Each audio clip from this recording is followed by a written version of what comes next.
Hello, ladies and gents!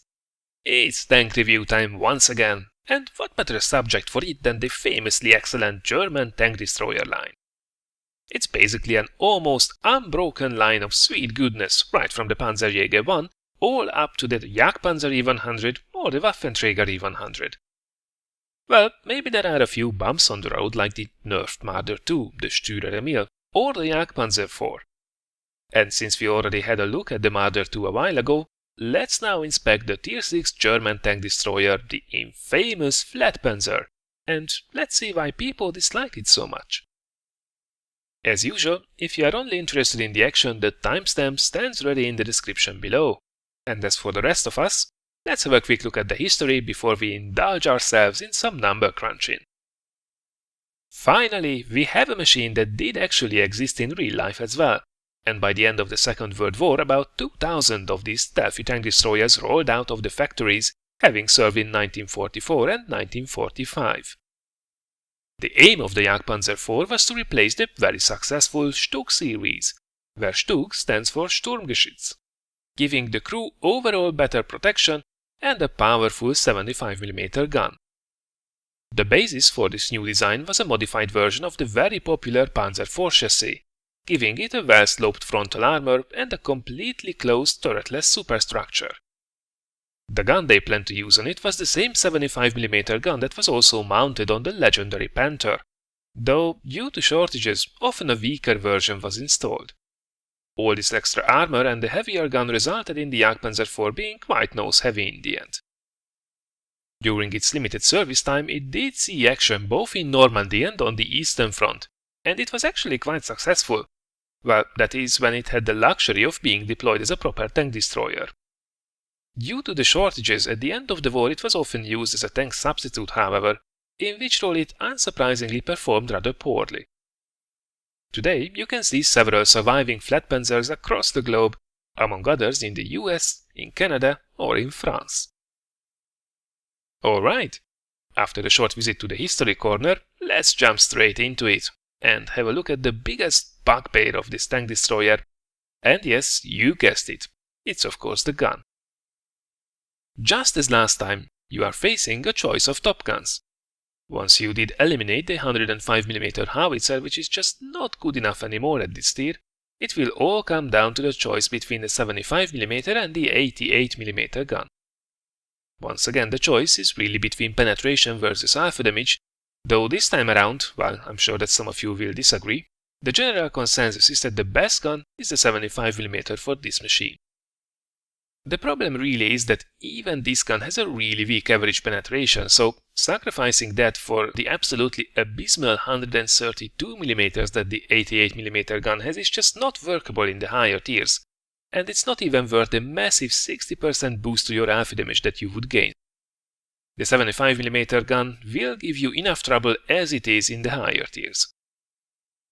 To give you a better idea what we are talking about here, have a look at the direct comparison of this 75mm gun against the other staples from Tier 6, the Su-100, the Hellcat, the Nashorn, the other German tank destroyer, and of course the British Achilles.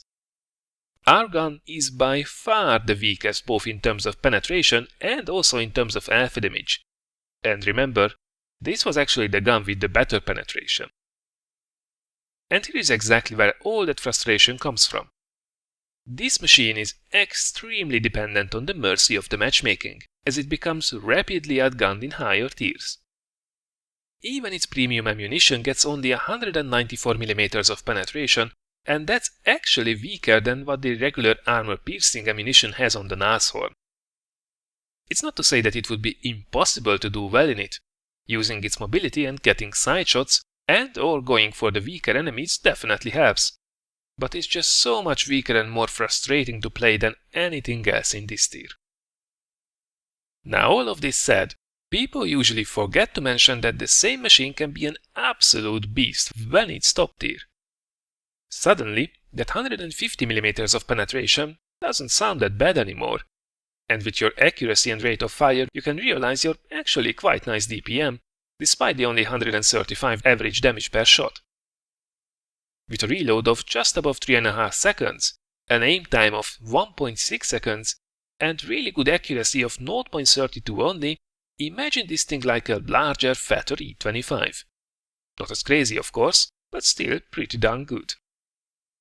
Now, unfortunately, neither the gun depression at 6 degrees only or the gun arc at 24 degrees are good, but looking at the competition, it's actually more average. Something to keep in mind though, this thing is definitely not a Ridge Warrior. Moving on to the protection, it's a good news, bad news situation once again based on the matchmaking. You have at your disposal 80mm of well-sloped frontal armor that equals about 112mm on the superstructure, 100 on the upper plate and about 90mm on the lower plate. The gun mantlet is surprisingly tough with armor values exceeding 300mm in some places, but don't expect to receive many shots there from most of your opposition. While from all the other tank destroyers on the list, this one is definitely the most resilient one by a long shot, this kind of armor will really only hold up against lower tiered opponents only.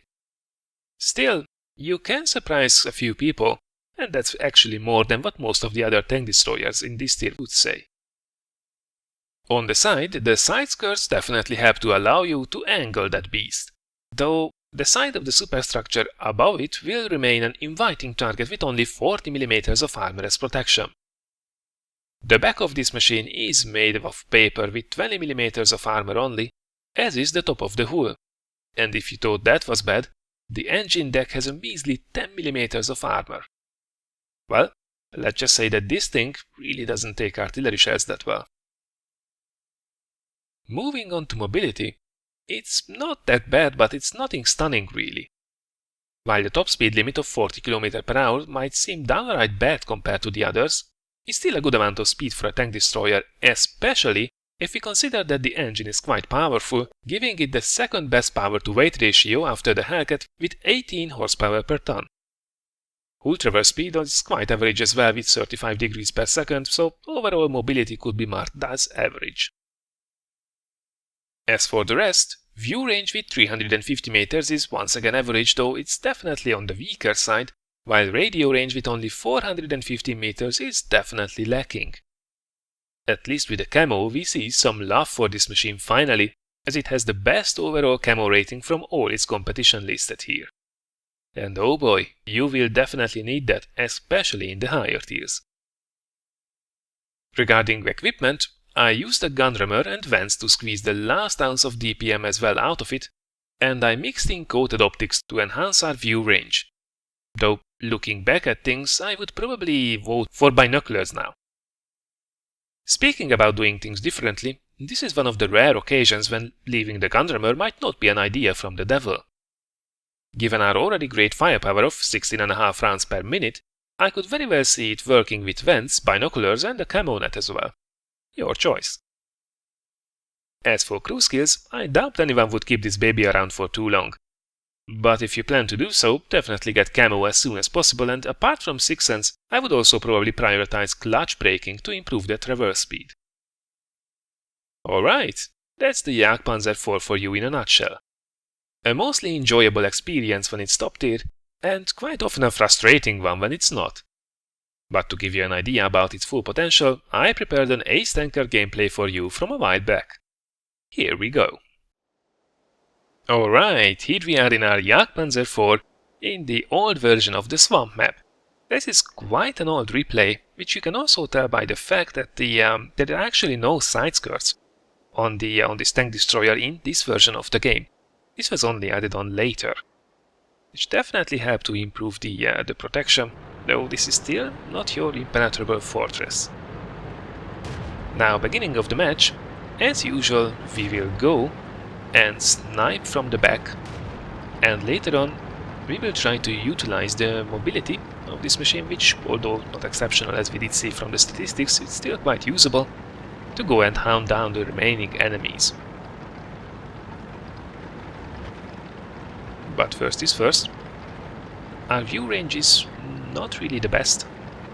We should have enough of our team spotting for us so we can, from a safe distance away, use our accuracy and our quite respectable rate of fire. Again, about 3.5 second reload gives us 16.5 rounds per minute, which is not bad, especially when we have such a generous matchmaking. Roughly about half of the team is tier 6 and the rest are tier 5s and even some unfortunate tier 4s, which should give us plenty of opportunities to rack up some damage. And as we can see, we might have only 135 average alpha damage, but with this rate of fire, we can chew the enemy up actually quite effectively. As it was the case back with this version of the map, first it was probably best for tank destroyers to stay in this position and chew up anything that did try to come through the middle, and there were always a couple of guys who felt themselves lucky. More often than not, they met their watery grave in the swamp in the middle. That said, we have to be careful, especially from being spotted from the left-hand side, where there is only an M6 on the other side and a Hetzer on this side, because if light tanks like that Leopard can get spots on us, there are 3 enemy artilleries in the game, and they would certainly love to take us out. This spot right here where we are used to be prime location for both artillery and also tank destroyers, so we would be surely getting a lot of attention.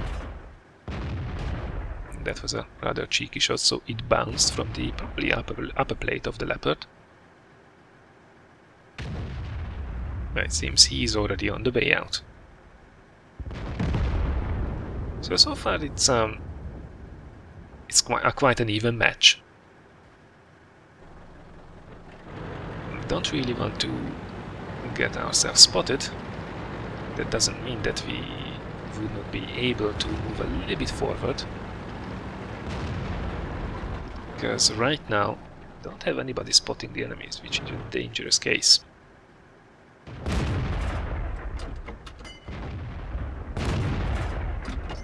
Now 88 from the distance.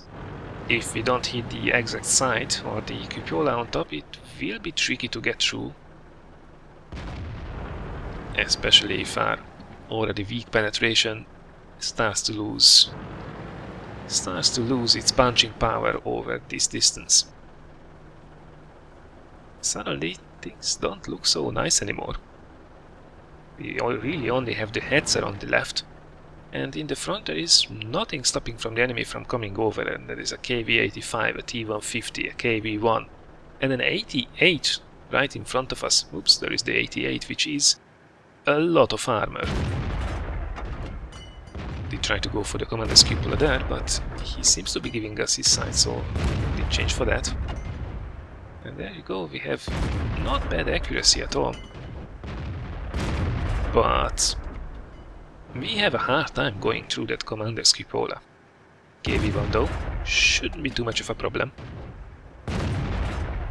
Well, if we manage to hit the weaker part of the armor, there we go. Luckily, even if we miss a couple of shots, or if accuracy gets the better of us, with this rate of fire we will be able to corrugate that quite effectively.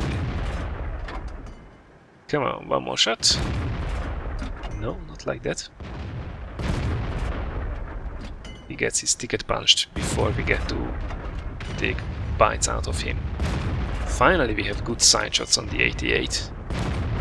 And there we go, he definitely did make some miscalculations there. KV-85, dangerous opponent when top tier, but he gets slaughtered as well. So the enemy advancement did come to a grinding halt, and by now there's only a T-150 who was spotted on the other end of the swamp, the 3 artillery, and a tier 4 light tank, which hasn't been actually spotted throughout the game, so he will probably be hiding on the other side. So now is the time when we can actually put the mobility to good use. This is not the same as going on a hunting mission with the Jagdpanzer, which is actually the following machine at tier 7, and is an absolutely beauty to drive. But the Jagdpanzer IV can be an effective hunter-killer machine as well. 18 horsepower per ton gives us just about enough to go cross-country relatively effectively. Even as we see, we will have a bit of trouble going up steeper slopes. And oops, there is the gorilla. We need to take that guy out very quickly. He's gone, but we have been spotted, so we should take some shots from the middle. Oh, and there is the T-150, and wow, that was lucky. We only got splashed slightly by the M44, and T-150 I think caused some minor damage only as well. And oh crap. It seems like we have the undivided attention of all the remaining artillery, which is not good news. If they manage to hit us directly on top, we are out of the game. It's as simple as that. Luckily, we only have been splashed so far, which was definitely lucky. Now, I really don't want to poke over that ridgeline, especially with this kind of gun depression, and as I'm expecting the artillery to be, well, pretty much on the opposite corner to where I started the game myself, and where our artillery is hiding. That means they will be in cover up until I get relatively close to them.